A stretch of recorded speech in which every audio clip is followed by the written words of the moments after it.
Oh, e ben ritrovati ad un nuovo video della serie Richard Talk for You. Oggi vi voglio parlare di sofferenza da un altro punto di vista. Grazie alla mia esperienza passata nel mondo della clown terapia ho potuto esplorare e osservare quanto la sofferenza schiacci, naturalmente chiuda la bellezza di noi esseri umani, perché nel momento in cui soffriamo per qualche dolore fisico o per qualche trauma, tutta la nostra attenzione è proiettata lì nella percezione della sofferenza o peggio nella percezione del dolore.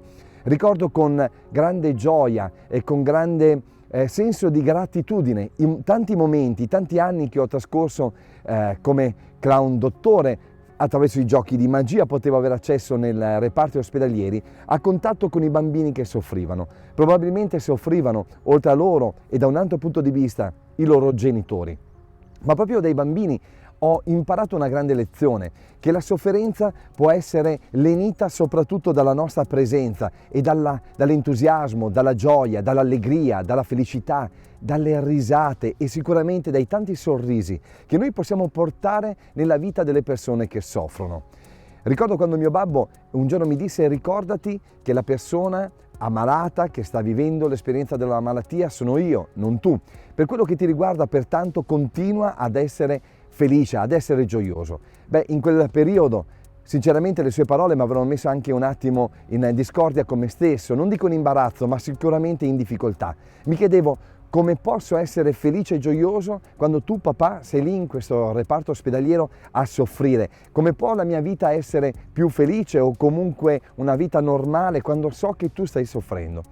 Poi ho meditato sulle parole del mio babbo e naturalmente ho preso il meglio del suo insegnamento. Il fatto che la vita continua e continua anche a regalarci tutto quello che inaspettatamente di positivo può accadere.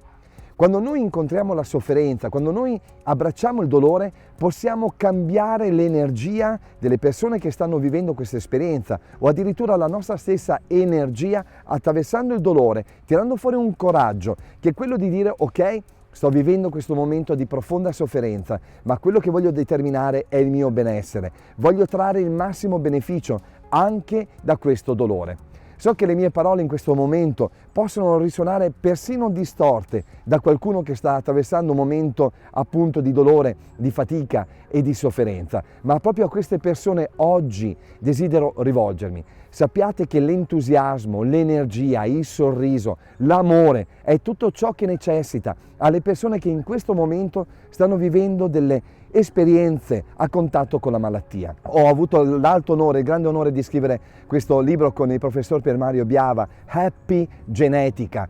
Sappiamo quanto gli scienziati sono tutti concordi sul fatto che il buon umore sicuramente può migliorare la nostra energia, intesa la nostra psicologia.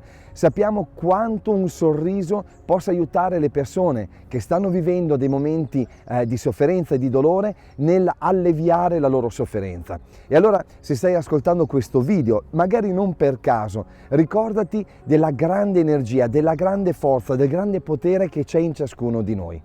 Ecco, oggi in questo giardino con questi fiori meravigliosi ricordo anche dei tanti momenti vissuti presso il Sri Sathya Sai Specialty Hospital a Prashantigram, Puttaparthi, dove prestavo servizio di volontariato proprio nei vari reparti, a contatto con la sofferenza delle persone indiane. E ricordo quanto questa visuale esterna all'ospedale era proprio dedicata al verde, alla natura e a tanti bellissimi fiori come questi. Vi dico questo perché i bambini, gli ammalati, le persone che soffrivano avevano un perfetto contatto con la natura. Bastava solo aprire qualche finestra per poter vivere da ogni angolazione di quel Super Specialty Hospital la meravigliosità della natura. È come se i fiori in questo momento sorridessero, donassero energia a noi. Anzi, non c'è neanche il sé, non c'è un condizionale, c'è solo la realtà. La natura questo ce lo insegna ed ecco che io vi sto portando in questo ricordo di questo ospedale che era soprattutto un tempio, è il tempio della guarigione e la vera guarigione inizia soprattutto quando iniziamo a manifestare per gli altri il nostro entusiasmo, il nostro amore per la vita. Ogni dolore, ogni sofferenza, ricordati, può essere lenito da tanti meravigliosi sorrisi. Auguro a tutti voi naturalmente una vita felice. Scrivetemi nei vostri commenti la vostra esperienza, sarò ben lieto di rispondervi e naturalmente viva anche la clown terapia e chi con il naso rosso porta amore e gioia nei reparti ospedalieri. Per tutto il resto, come abbiamo imparato a dire assieme, oh oh, ah ah.